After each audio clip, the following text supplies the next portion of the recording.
നമുക്കൊരു ട്രാജഡി ആവുമെന്ന് വിചാരിച്ചില്ല ഗൈസ്. അത് നമുക്ക് ലാസ്റ്റ് കണ്ടറിയാം. ഞാനിപ്പോൾ ഒരു അമ്പല വ്ളോഗറായി മാറുന്നുണ്ടോ എന്നൊരു സംശയമില്ലാതില്ല. എന്റെ ചാനലെടുത്ത് നോക്കി ഇപ്പോൾ അടുപ്പിച്ചുള്ള വീഡിയോസ് മൊത്തവും അമ്പലം ബേസ്ഡ് ആയിട്ടുള്ള വ്ളോഗുകളാണ് ഗൈസ്.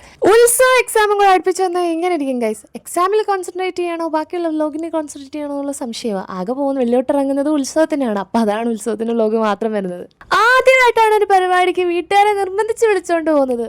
ലാസ്റ്റ് ഞങ്ങൾ അവിടെയും വന്നു. നന്ദഗോവിന്ദൻ ഭവൻസിന്റെ ഭജന ഇൻസ്റ്റയിലൊക്കെ കേട്ട കാര്യം നേരിട്ട് കാണാനുള്ള കൗതുകം ലേശം കൂടുതലാണ്. എങ്ങനെ ഒരു പരിപാടി ഉണ്ടായിട്ട് പോവാതിരിക്കാൻ പറ്റുമോ?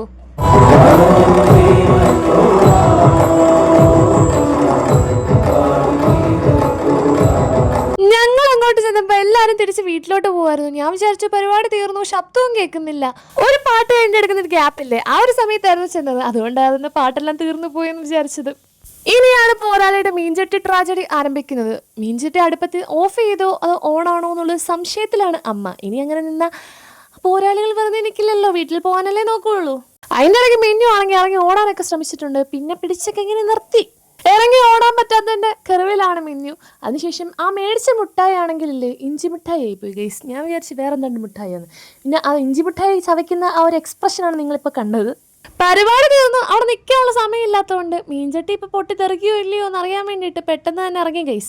മീൻചട്ടി ഇപ്പൊ പൊട്ടുമെന്നുള്ള വെപ്രാളത്തിന് പെട്ടെന്ന് തന്നെ നടന്ന് ആ വണ്ടി അടുത്തോട്ട് വരുന്നു. വണ്ടി ഏകദേശം ഇച്ചിരി ദൂരത്തായിരുന്നു. പിന്നെ അണ്ണ ഇങ്ങോട്ട് വന്നു.